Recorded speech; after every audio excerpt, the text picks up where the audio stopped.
Hi, welcome everyone. I'm so excited to be joined today by Dr. Chani Yondorf.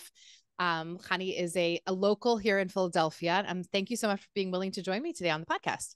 Yeah, of course. This is very fun for me as well. So, Terrific. So Chani, before we get started, I'd love to hear from you a little bit about, you are an OBGYN, and Mhm. I'd love to hear from you a bit about how you decided to become a doctor. Was this always something you've always wanted to do? I think I'm always so proud of the women in our community who are physicians. I think it's I think it's neat to have a role model and also to have people that understand halacha, that understand Jewish law, and the complexities that go into being a Jewish woman. Tell us a little bit about how you found this pathway into medicine. Well, it's actually really funny that you ask. Quite frankly, I spent my entire life saying I would never be a doctor. Um, Never wanted to be a doctor, did not want to do this. And my parents were very much like, you're going to be a doctor, you're going to be a doctor. And I don't know if maybe it was to spite my parents or why, but I was like, absolutely not. It's not going to happen. That's not going to be me. And then I spent my entire college career looking at every other possible career choice that I could. I'm not an English, you know, artsy type of person. I am a math and science person. So I looked in every field I possibly could within the math and sciences and could not find anything else that I liked. And then my senior year in college, I volunteered at an ER and I was like, well, I guess my parents are right. So um, Amazing. took a year off to do the MCATs and apply to medical school and then went to medical school. And yeah, I've been happy with my choice ever since. So So where'd you go to med school? Where'd you get your training? I went to medical school at Einstein in the Bronx, and which was a phenomenal experience. And then from there, I came to Philadelphia for my residency.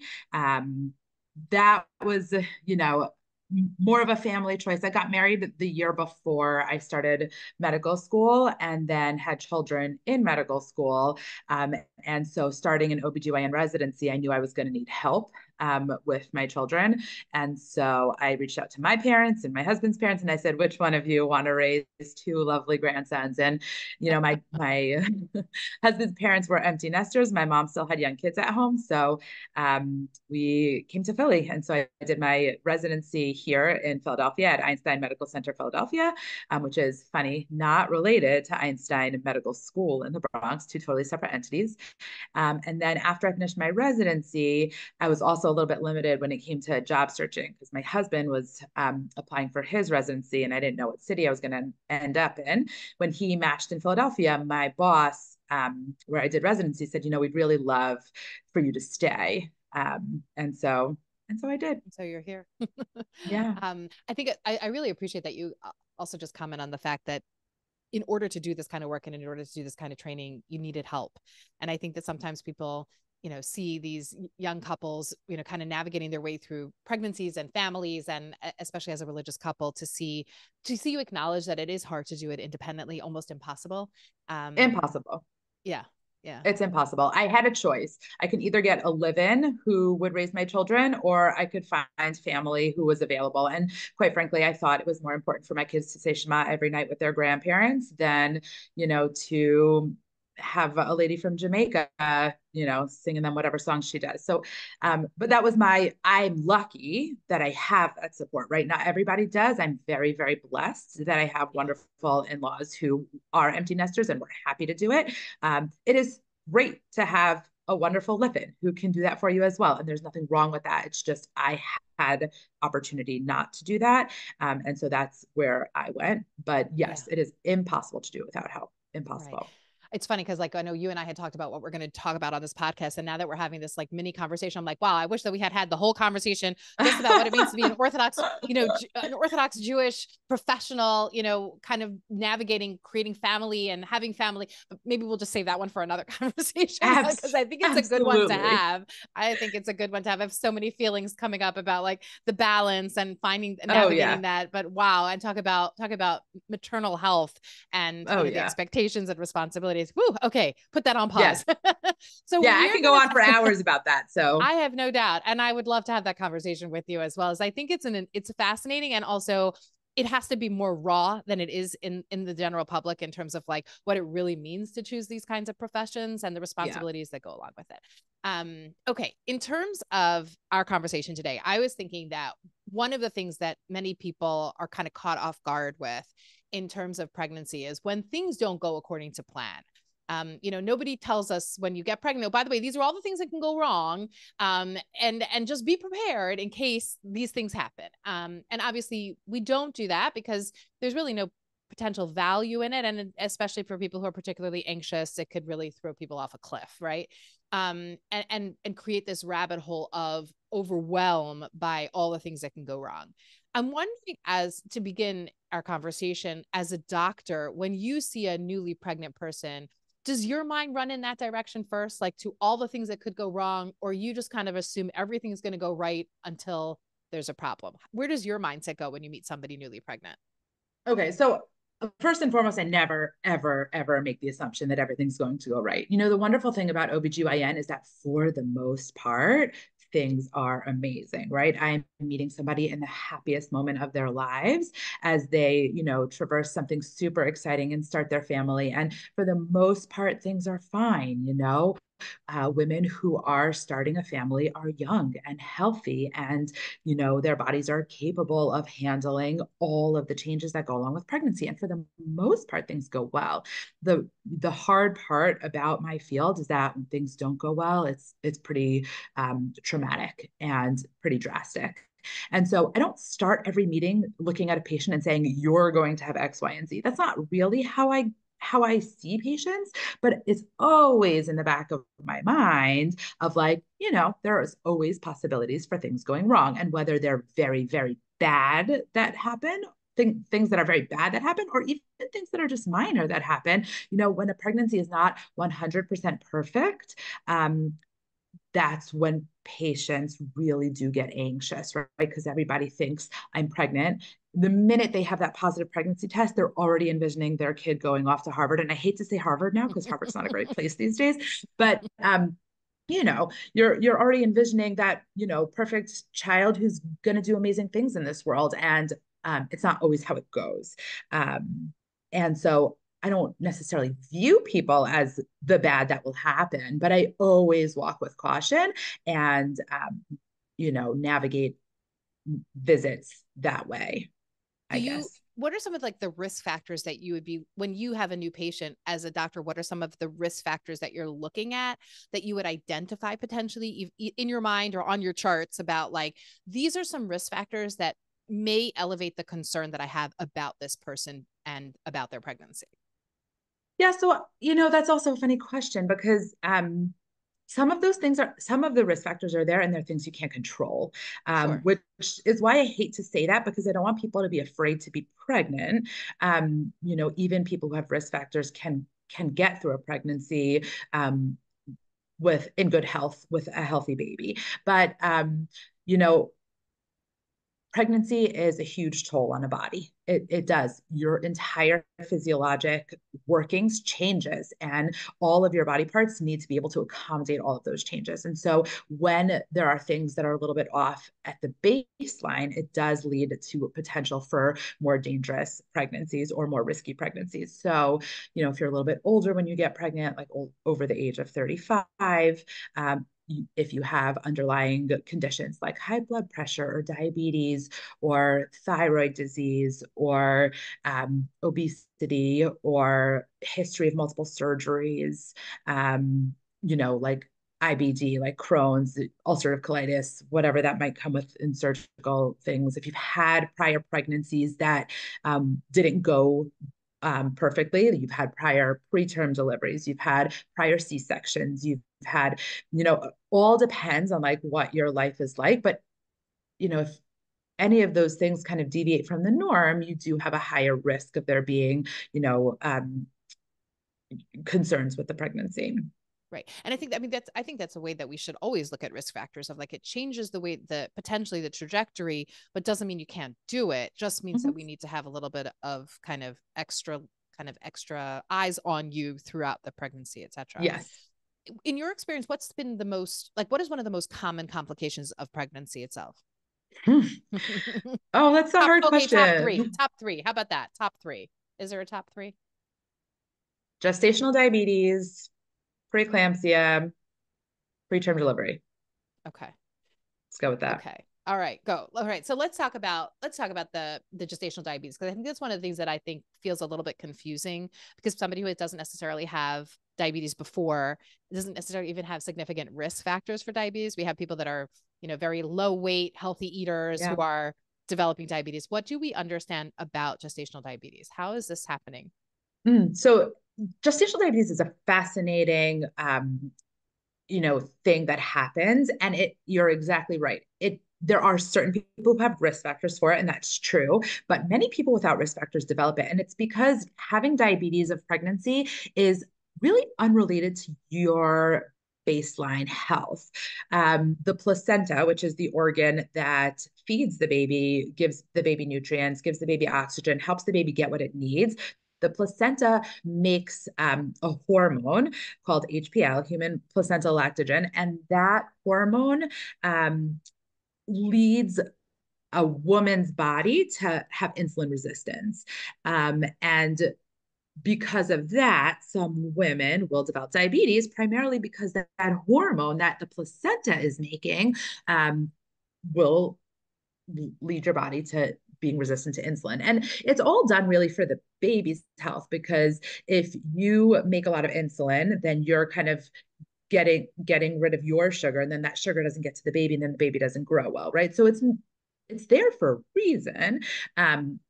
But sometimes it can lead to diabetes. And so that's why we screen everybody. So even people without risk factors get screened for gestational diabetes, because it can happen to anyone. The funny thing about it is that if you do have gestational diabetes, you are at risk for getting diabetes later in life. And so that is something to know, even if you're skinny and healthy and exercise and eat well. Having gestational diabetes is a predisposition for diabetes later on in life. About 50% of women will develop diabetes as they get older, if they've had it. So it is something to remember that you've had, and then continue to be screened for it by your primary care doctor. Should continue to screen you for diabetes. About every 3 years, they should check for it, just because you're a little bit of a higher risk. I wonder why, because it seems like if it's really related to the placental hormone, I wonder what it is that creates that added level of vulnerability. I don't guess we don't really know per se.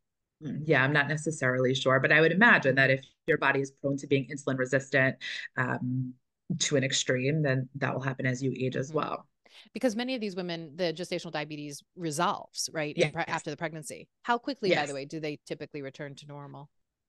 We will retest somebody anywhere from 6 to 12 weeks postpartum. So that's when we repeat the testing to see how they're doing. And And the most of the typical time by then it's treatment gone. and typical So treatment at this point? so diabetes is treated.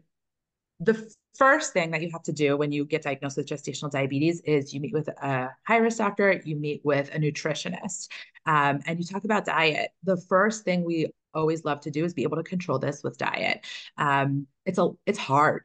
This makes for a very challenging pregnancy, because you have to be really mindful of what you're eating, and you have to spend so much of your time checking your sugar. So we ask women to check their sugars fasting, and then 2 hours after every meal, which means you have to be regimented about when you're eating and what you're eating, right? So, we have you wake up in the morning, you check your sugar for a fasting sugar, you write it down, you eat your breakfast. You don't eat anything after breakfast for 2 hours. You check a sugar after 2 hours, and then you can have a snack. Then you have lunch. 2 hours later, check your sugar, then you can have a snack. And so everybody's different in how they live their lives, but some people are snackers, right? Eating like all Sure. morning. And that's, not something that's really great if you're going to try and monitor how the diabetes is and what needs to be done about it. So first step, bless you. First step is meet with a nutritionist, find out what foods are high carbs, what foods are better to eat in this situation, and how to best time and space out your meals, and then check your sugars. After like a week or two of sugar monitoring, we get a sense of where you're at. Are you able to control this with just diet alone? And if you can, that's fantastic. And if you can't, you're not a failure. It just means it's, a little bit more higher insulin resistance. And so we first, depending on how bad the sugars are, if they're just slightly bad, we'll start with an oral medication like glipizide or metformin are two medications we start with orally. And we'll see how you do with that. If you do well with that, fantastic. And if you don't do well with that, the gold standard is insulin. And insulin, there's two different kinds of insulin. There's insulin you take, with meals, and there's insulin you take at night. And a lot of this is kind of nitty gritty, but you're basically injecting yourself with the insulin up to 4 times a day as well, which is also a lot. So there's a lot of effort that is needed on your part to help keep this diabetes under control. And then in addition to all of that you're doing at home, there's now a lot of extra monitoring during your pregnancy as well. And so you're doing all of that work at home, and then you need to come in for growth scans every 4 weeks to make sure the baby's growing well and not growing too big and not being too small. You need to come in for non-stress tests once or twice a week, starting at like 32 weeks, to make sure that the placenta is still working well and that the baby is still doing well in the environment it's in. And so, think even for somebody who's not working, that's a lot, right? Because in addition to all of that, you also have to see your doctor, right? Wow. All of that monitoring is just the monitoring for the baby, but that's not your OBGYN appointment either. And so a lot of these women are coming twice a week, and then a third time every 4 weeks for a growth scan, and then another time every 2 weeks to see their OBGYN. That's a ton of appointments. And so it is stressful. Yeah. And then on top of that, you have all that worry about, oh my God, so now I have gestational diabetes. What's that doing to my baby? What's that doing to my body? How are we gonna, get through this and be healthy? So in addition to the technicalities of what you're working on, like emotionally and mentally, it's also really challenging. Yeah, I can imagine it being incredibly taxing. And I think about like who has that level of flexibility, right? Like most people who have jobs, right, don't have the flexibility of having multiple week appointments. And your appointment might not be at 8 a.m. Your appointment might be at 2 p.m. And just thinking about how many people probably would be considered even like non-compliant by the medical world, right? The medical staff might be like, oh, she's not compliant. She missed her appointment, or she didn't schedule. And it's just like that level of monitoring doesn't necessarily line up with what's really available for a working person, right? And just how complex that is. And then I got to think towards like the guilt of like, if something does go badly or poorly, how much of that do I own as a pregnant woman, as like, this was my responsibility and I wasn't able to comply with what was needed, and that guilt or shame and the potential shame that they might feel in the office when they can show up somewhere and be like, hello, you missed 3 appointments. So complicated. Yeah, it's really hard. One of the risks I know of gestational diabetes is very large, like a large baby at birth, right? Like when we hear about that, I know I have a friend who the baby was, well, actually, I think it was her husband who was 16 pounds at birth, right? Now, I know, right? I know he's in his 40s, so it's not that, it's okay. But like, it's okay. I don't think it would typically get to that stage nowadays, right? What are we monitoring, or how are we monitoring for the size of the baby, the weight of the baby? Why is that such a concern? So we do growth scans every 4 weeks to watch the baby's growth and see if the baby's getting too big. So when somebody has gestational diabetes, if it's poorly controlled, then the baby is getting a ton of sugar. And because of that, it's growing at an astronomical rate. And so that's why babies get to be very, very big. That becomes a problem for, a couple of different reasons. First, the if the baby's too big, it can lead to problems in labor, right? You might not progress in labor. You might not dilate. You might try and push the baby out, and the baby doesn't come down far enough because the baby's too big to fit in the pelvis. One of the biggest fears is something called a shoulder dystocia, which is, I don't know where you want to go with this. Go for it. That is a topic in and of itself. But a shoulder dystocia is where after the baby's head comes out, the shoulders get stuck behind the pubic bone. And that is one of the biggest emergencies within obstetrics, because it has the potential to have really horrible outcomes. Sure. And so those are kind of the risks that we worry about. And then after the baby's born, so if this baby's really, really big, and the reason it's big is because it's been exposed to a ton of sugar from the mom, and then the baby will make a lot of insulin in order to help deal with all the sugar it's getting, right? Because the baby's not diabetic, so the baby has the ability to make the insulin to match the sugar that it's seeing, which is also part of why the baby gets so big, because insulin is related to growth factors, and so the baby's upping the insulin it's making, and also growing because of that as well. But then what happens is the baby's born, and now the baby has its own environment. It's not in mom's environment anymore. It's not exposed to all the sugar that it was exposed to before, but its insulin production is still really ramped up. And so after the baby is born, often the baby will struggle with hypoglycemia because their insulin is so high, and they don't have the sugar to match that, and so their sugars will plummet. And so babies often will need to go to the ICU, to the NICU, just to help them get back under control, and know how to live its life by itself now. Almost like a withdrawal from the sugars, like it has to re-regulate what's normal for its body. Wow. So like you would think like, oh, a big baby wouldn't necessarily have any risk factors in terms of going to the NICU, but we're saying that with gestational diabetes, there is significant concern that these babies are going to need some additional supportive care. Wow, fascinating. You bring up shoulder dystocia as one of the concerns that we have for large births. Is there any other contributive factor that we have or risk factors that are in play when there is a shoulder dystocia, when that shoulder does get caught behind the pelvis? Okay, so the party line is a shoulder dystocia is an unpredictable and unpreventable event. So sure, are there risk factors? There are risk factors, but I can tell you the worst shoulder dystocia I've ever had was with a 32-week or a tiny little baby.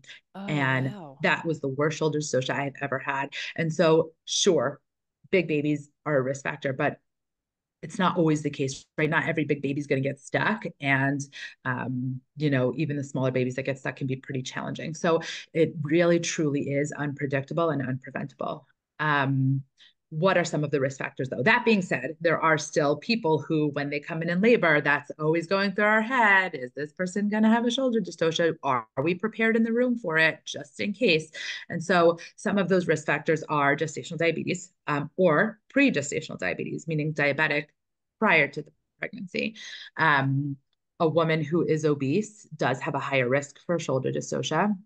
And then there are things like actually fast labor. So if your labors go really quickly, that's also a risk for shoulder dystocia, because the baby kind of doesn't come down right. Not right, meaning it's happening so fast that the head comes down, but the shoulder doesn't kind of match it in its speed of coming down, in the orientation of coming down, and so the shoulder can get stuck. So quick labors, are a risk factor for it. History of a prior shoulder dystocia is another big risk factor for it.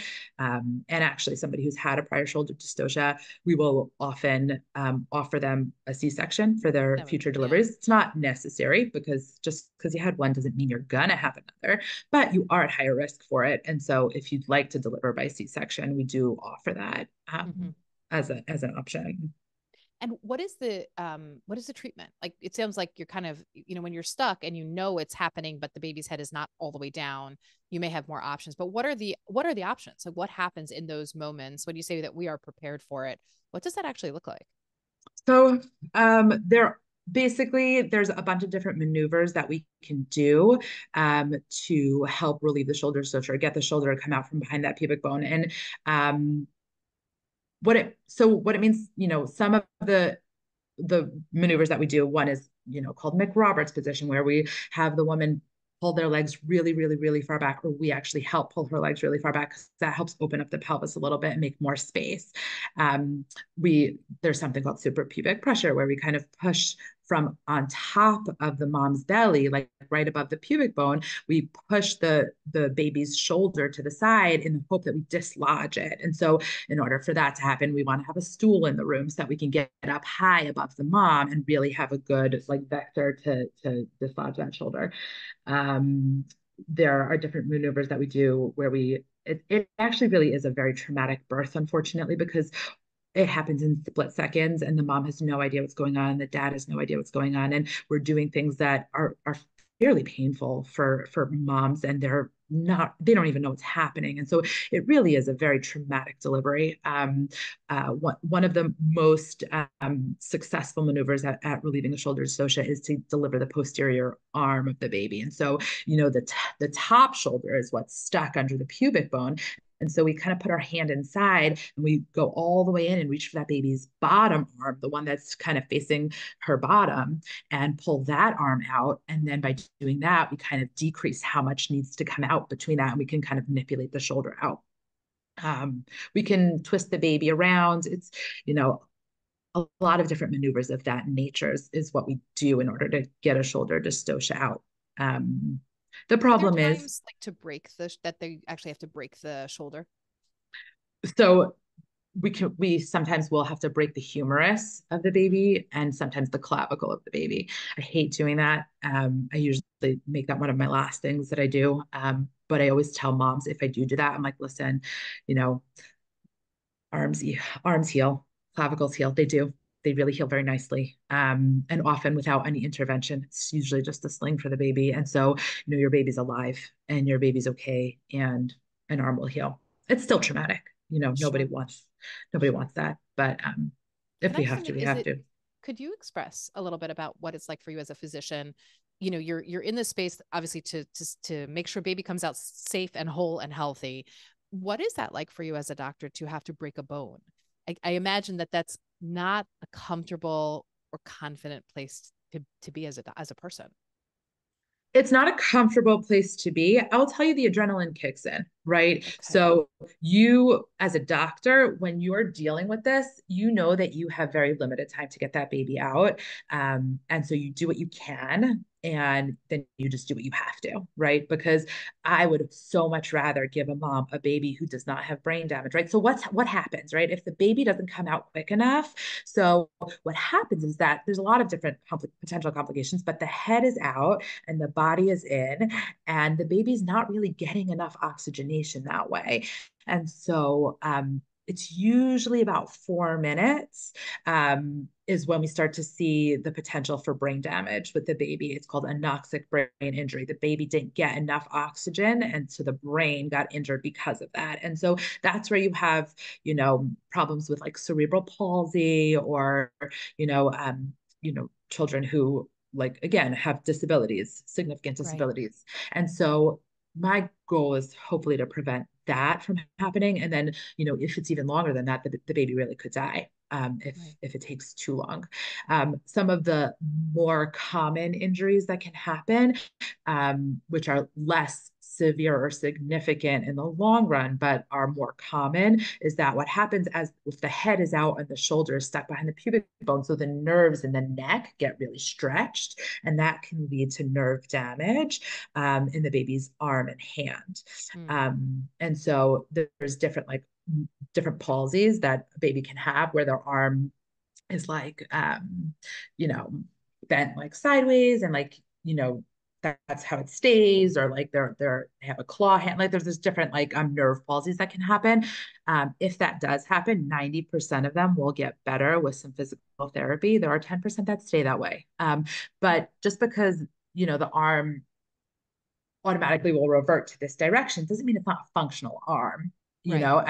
There's a nurse on labor and delivery who had a shoulder, who when she was a baby was the product of a shoulder dystocia, and she has that palsy, and she's a very functional nurse. She can still, she just moves her arm to where it has to go, and then she can use her arm where it needs to be used. So that's the more common injury, but also not super common to have it as a lasting injury. So my goal is to prevent those really bad things from happening. And so, we have a big clock that sits right above mom. And when we call a shoulder dystocia, we push the button so the clock starts going. So I see what time I have. And that helps me figure out where I'm going with this, right? So I know I've got 1-2 minutes to do a lot of my maneuvers before I'm going to head towards breaking something. Right. And so I'd say the adrenaline truly does kick in. And actually, one of the harder things that I have to do as a doctor is to kind of hold myself back, right? Because you're like, oh my God, I gotta get the kid out. I gotta get the kid out. And so it's so easy to just be like, snap, right? but like that's obviously not what I want to do. So that's why that big clock above mom's head is very helpful, because it's like, okay, take a big deep breath, don't panic, use your maneuvers, and if you can't, you just got to do it. So it doesn't Right. feel good, but the Yeah. adrenaline really does kick in. Fascinating. Do you ever have the opportunity to like push the head back in? Is that ever an option where you rush them into C-section?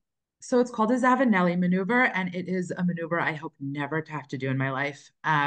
It is not, you can't, there are there's like the different stages of the head coming out through the pelvis. It's not just like there's a hole and it comes through the hole. Like the Sure. head has to turn and go through different moves in order to come out. And so in order to push it back in, you kind of have to do those moves in reverse to the baby's head, which is Uh-huh. not easy. You can't just like shove it back in. It's not just a hole that you push it back through. And so it's not easy to do.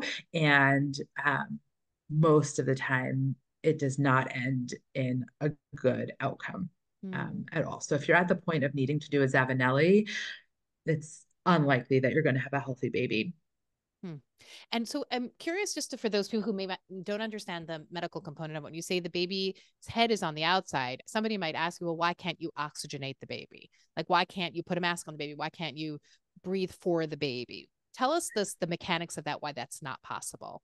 Well, because the baby's kind of half in, half out, right? And so it's not that the baby is still getting its supply of oxygen nutrients from the placenta. The umbilical cord is still attached to the baby. That's the where it's getting it from, but everything's kind of on stretch and on tension. And so that's where the problem is that the placenta and the umbilical cord is not working so well when it's half in and half out. And so the Mm-hmm. baby's not getting all the oxygen it needs from the placenta.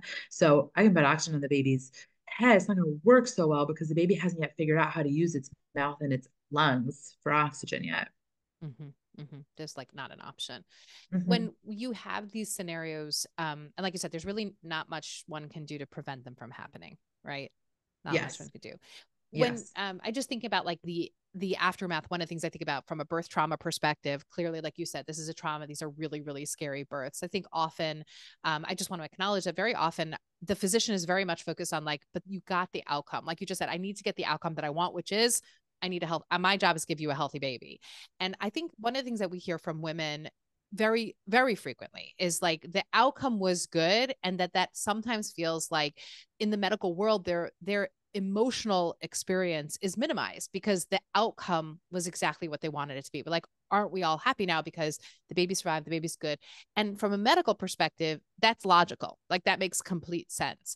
I'm wondering from your approach, like what you do as a physician to acknowledge, like you just said, like everything happens super fast. Mom is like not even aware of what's happening. Father's sitting at bedside. There's like all of a sudden all hell breaks loose. It's chaos. What are some of the things you think about as a doctor in the aftermath to address the traumatic component of this?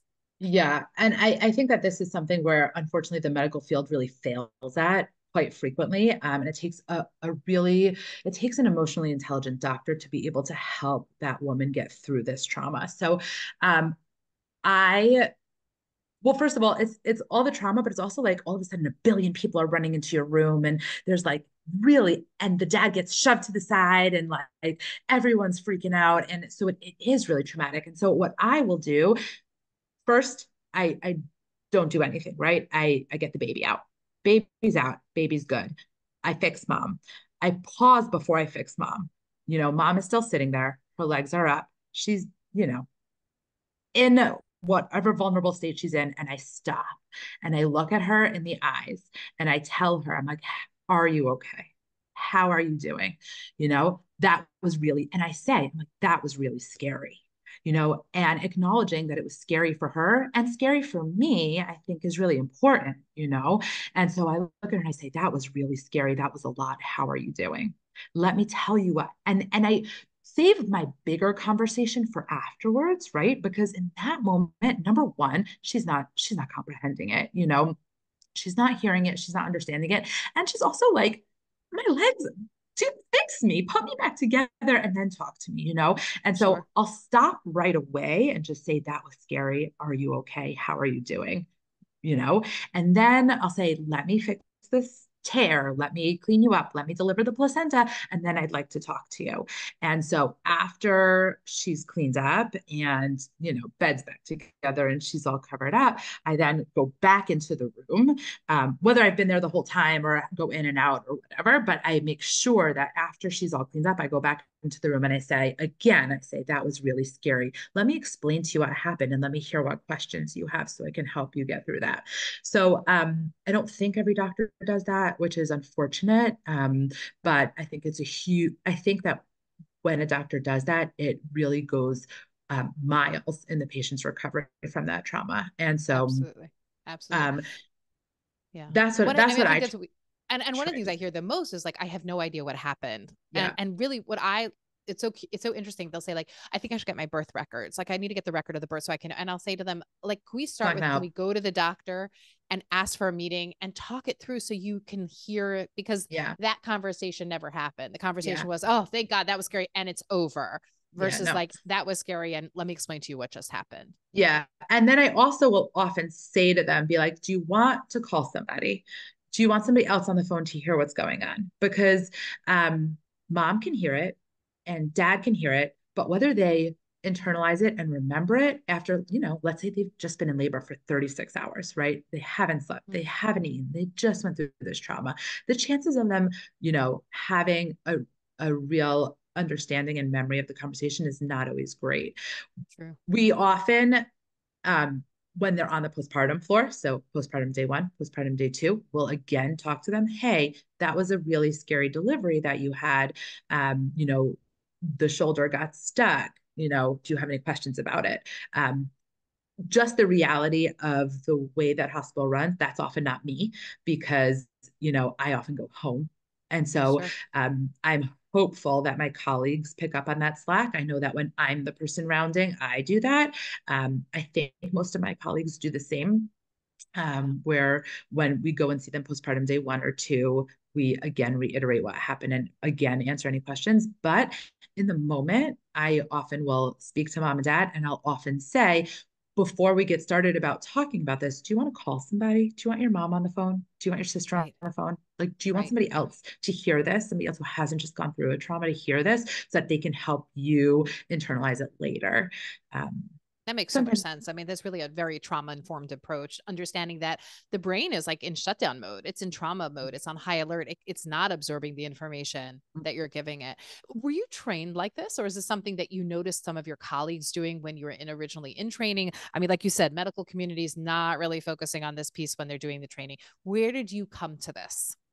so I had a lot of good role models in my training. I had a lot of bad role models in my training. And I think that when you are training, the most important thing is to observe as much as you can from all of your attendings and take bits and pieces from everybody. So, I've had a couple of really good attendings who I would watch do that. And I would just see the difference. As a resident, I'm the one rounding on them postpartum and, all of that. And I would see the difference in the patients, who, had this discussion afterwards versus who were just left in the dark, Yeah.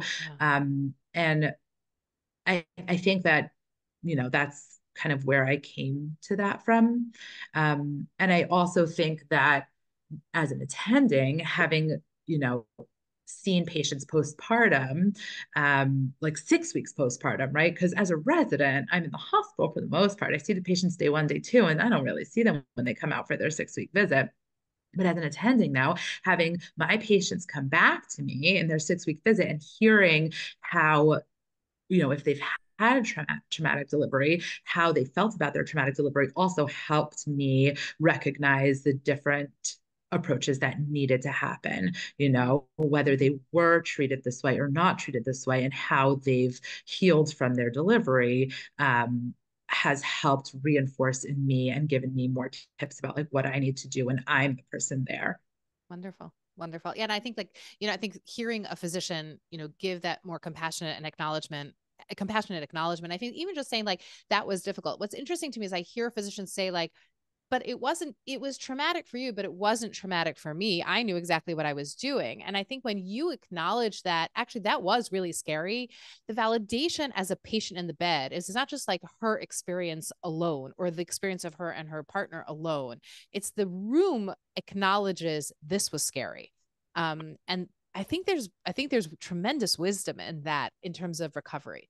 Yeah. And I think that I have to tell you that if there's a doctor who's telling you that that wasn't scary for them, they're lying. And if they're not lying, I don't know that I would really trust that practitioner to take care of me because these are scary things. And there is a world of literature about the trauma that physicians go to, right? What you call it something. It's like secondary, not secondary. It's vicarious trauma. Mm-hmm. Yeah, it's like I go, every time I have to deal with, and it is a traumatic. I walk out of that delivery room and I was like, oh my God, I am going to die 10 years younger because of what I just went through. Right. It's a trauma for me. And yes, I am trained. And yes, I can do it. And I know I can do it. And I have the confidence that I can do it, but it's still scary. Absolutely. And I imagine It's you always know scary. the outcomes, you've heard the outcomes where things were not a good outcome, like there was no good Yeah. ending. And those Yeah. have to chase you at all times. Like I don't think there's Yeah. any way to like completely put that aside. That's for Mhm. sure. I Yeah. would like before we finish up today, I want to touch on that preeclampsia because I think that's kind of maybe more common than this, thankfully more common than the shoulder dystocia. But it seems to be one that I think most people are maybe the most familiar with. Like they hear that term thrown around. What is preeclampsia? And So is it preeclampsia, preeclampsia or is it preeclampsia? How do you pronounce it? preeclampsia Okay. is how I say it, how I most of my colleagues say it as well. But so preeclampsia is a condition where a woman will get the blood pressure will go up towards the end of the pregnancy, second, third trimester. You'll have an increase in blood pressure, and like a whole bunch of other body organs start to fail because of it. And it is a condition that's honestly poorly understood as to why it happens. We know that it has something to do with how the placenta forms. So we actually know that even though you don't have manifestations of preeclampsia until your second, third trimester, the end of the second the trimester at the earliest or the third trimester for the most part, even though you don't have those symptoms until then, actually, this is a process that really started way in the beginning with an abnormal placental development. And that's kind of as far as we really know, but we don't really know why it develops abnormally or how to prevent it from developing that way. But because of the way that the arteries in the placenta kind of invade or attach into the uterine wall, it releases a whole bunch of different chemicals into the body that cause your, vascular system to be different. And so that's ultimately what leads to preeclampsia. You have an increase in your blood pressure. You often will spill protein in your urine. And those are the two big signs. Real quick, I just want to ask you, is it visible? Meaning, can you see that this is a placenta that has grown or attached differently? No. Microscopic. Okay. It's like only when like the this is something that we have only recently begun to understand that Yeah. when like pathologists will cut apart placentas and see what they look like afterwards. So it's not something that you can see like on ultrasound Got it. or anything like that. So Mm-hmm. no, um, there is data out there that actually taking baby aspirin during your pregnancy can help decrease the risk of this abnormal placental development and decrease the risk um, of preeclampsia. And so women who do have risk factors for preeclampsia are often started on baby aspirin during their pregnancy. So that's it's been shown to decrease the risk by a third. So that's pretty good actually. That is impressive. Yeah. Yeah. Yeah. What are the In the risk world of factors for medicine. preeclampsia? So, risk factors are a history of high blood pressure outside of pregnancy, um, obesity, diabetes, um, a history of like gestational hypertension or preeclampsia in prior pregnancies, Mm-hmm. um, being African American, being very young or very old, having this be your first baby. Hmm. So all of those are actually risk Is it factors. is there a difference between hypertension and preeclampsia? Are those two different identified issues? So preeclampsia is kind of like a spectrum, right? So Okay. There's gestational hypertension, which is where you have your blood pressure start to go up during the pregnancy, but you're not spilling protein in your urine. And so it's not preeclampsia yet, but it is, on that spectrum. And then preeclampsia is the hypertension along with spilling protein. Got it. And hypertension itself is an entity outside of pregnancy that is high blood pressure in general. Right. Right. Okay. So when somebody begins to develop this, what is our concern as the pregnancy progresses? There are a couple of different concerns when it comes to preeclampsia. So there's mom concerns and baby concerns.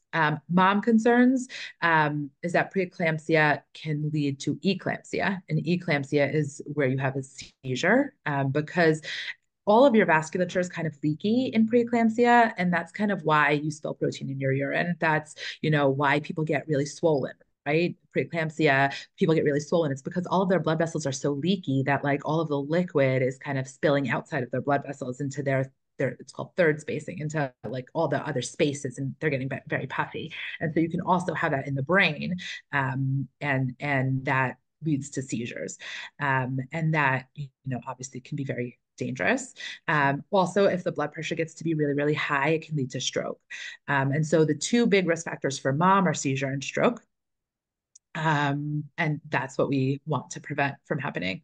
We want to prevent preeclampsia from becoming eclampsia. And then for babies, because the vasculature is not working so well, the baby doesn't always grow so well. And so babies can be really, really small. And sometimes, again, the reason the babies are so small is because, the placenta is not working well to feed this baby. And so then there could be a risk of stillbirth.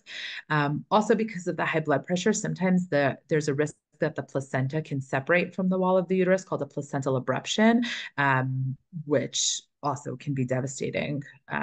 Obviously, if the placenta separates, it's no longer attached, then the baby can pass away. And how often is it that preeclampsia is something that happens like overnight, or is it really typically a progression? And that's why we really need to see like prenatal care as one of the ways that we manage this the best. It really happens both ways, actually. Absolutely. But coming to prenatal care is important, right? Because what happens is we'll see it happen overnight, right? So, at the end of pregnancy, we see you every 2 weeks and then every week, right? So starting at 28 weeks is when we start seeing you, which is the beginning of the third trimester. We start seeing you every 2 weeks. And honestly, it's such a pain in the neck, right? You go every 2 weeks, sure. You spend an hour in the waiting room for the doctor to see you, take your blood pressure, listen to your baby's heartbeat, and send you on your way, right? You spend 2 minutes with the doctor and you've waited for an hour. Thank you for acknowledging the 1 hour wait in the waiting room. Oh, of course. It's horrible. It's horrible. Yeah. It's horrible. And then you're like, that was a waste of my time, but it's not a waste of your time, right? Because actually, and during COVID times, there were massive studies that went out in like, does the patient really have to come in? Or if we get her blood pressure cuff, is that good enough? Because that's really one of the biggest things we're looking at is we want to see what your blood pressure is doing. And so whereas 2 weeks ago, your blood pressure was fine, today you can show up and your blood pressure's through the roof. And you may or may not actually feel it, you may not know it. And that's why it's important to come to prenatal care, because if it's that high, we can send you to labor and delivery to have it managed. And just because, the treatment for preeclampsia is delivery, right? The reason this is happening is because of your placenta. We get that baby and that placenta out and everything goes back to normal. Wow. And so, but we always have to kind of juggle, if you're 37, 38, 39 weeks, great, we'll deliver you. It's done. But what if you're 28 weeks? What if you're 30 weeks? What do we do then, right? Because I want to deliver you so I can keep you and the baby safe, but I don't want to deliver you because your baby's 28 weeks. And, that's a significantly premature baby, which can have a lot of issues. And so it's like, there are things we can do to try and help control the preeclampsia so that we can buy your baby a little bit more time inside before we have to deliver you. And so coming to prenatal care is important because it's not that you pick up the gradual progression of it, but you see it when it happens versus, not seeing it and not knowing about it until it's too late. Fascinating. I always thought it was more of a progressive component that the prenatal care would pick it up on a trajectory, but you're saying that it really could be kind of more emergent but it would still be identified if we're tracking how she's doing. Are there any physical symptoms that you would make sure your patients know about to say, hey, if this begins to happen, this is where we have concern? Yes. What are some of those? So the signs of preeclampsia, the most common one is a headache that does not get better. And so it's really scary for patients because like, oh my God, I have a headache. And you're like, no, did you take some Tylenol?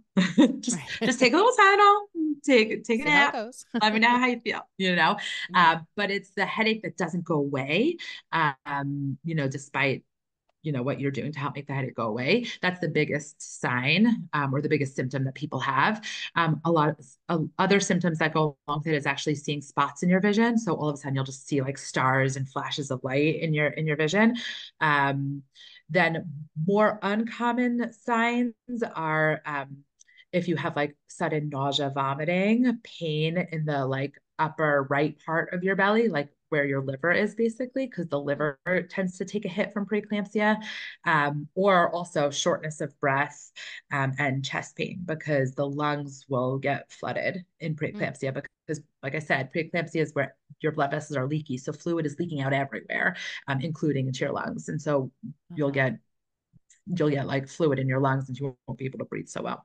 So when you see women that have, I mean, it's one of the common things that we've seen is like these very swollen limbs, right? Like their legs or ankles are incredibly swollen. Yeah. Is that a warning sign to you? It can be, but swollen legs in the setting of normal blood pressure does not make me worried because it happens, it's so it just happens. It's one of those things, right? The important part of prenatal care is when to know to tell a mom this is just normal and when to know, actually, no, it's not, Right. but yeah, especially in the summer, your feet are going to swell. It's going to happen. Buy some compression stockings. You're going to be just fine. Right. The joys of those beautiful legs in pregnancy. We haven't even talked about the varicose veins, right? Oh gosh. Yeah. Honey, this was a treat. I really appreciated you walking us through the medical, the emotional components of some of these complex, kind of cases that show up. But, and I think especially because there's a terminology that we may hear frequently, not really understand what's happening and really the reassurance, I think, of having a good doctor on your team that you feel like you can talk to and that you feel like you can get answers from, I think is so crucial and so powerful. Thank you for being one of those doctors. We will for sure have a part 2 in the future. Thank you. Thank you for It's funny because I sent you that whole list of things that can go wrong and we touched on like 3 of them. 3. I told you there was no way. I'd rather go in depth and really give a deeper understanding. I think it's so powerful. I think one of the things that I'm so fascinated by, the more I learn about the placenta, the more it is one of the most extraordinary creations, right? It only grows as an organ that develops to develop the baby and then goes away and disappears. And yet while it's there, it can wreak such havoc. And, I was listening to a podcast. There's a fascinating podcast called Healthful Woman, by Dr. Nathan Fox, who's an RE out of New York. And he did a conversation around, he was talking about vasoprevia, et cetera, but he was also saying that we are getting to this space where we are questioning whether the placenta if we have a situation where the placenta does not fully kind of embed properly in the uterus, that might be one of the reasons why a woman is having recurrent loss, right? That her placenta is just not getting in deep enough to create strong enough, blood flow for those babies, and just kind of getting some, well, that makes sense, kind of responses for why we're having recurrent loss pregnancies is so powerful when there's so many things we just don't know about those situations. So just learning and learning and learning what a remarkable creation really Hashem gave us. Pretty outstanding. So thank you so much. And I will put your contact information with the podcast if anybody wants to reach out. One of the things I think is super awesome about you is that you have a special you'll do special connections with brides who are kind of navigating some of the premarital, understanding of their bodies and reproductive care, as well as right after they get married, and just kind of putting that out there for Kalas that this is an amazing resource, and we'll make sure they can find you as well. So thank you so much. Thank you. You're welcome. Thank you so much for having me. Thank you. You too.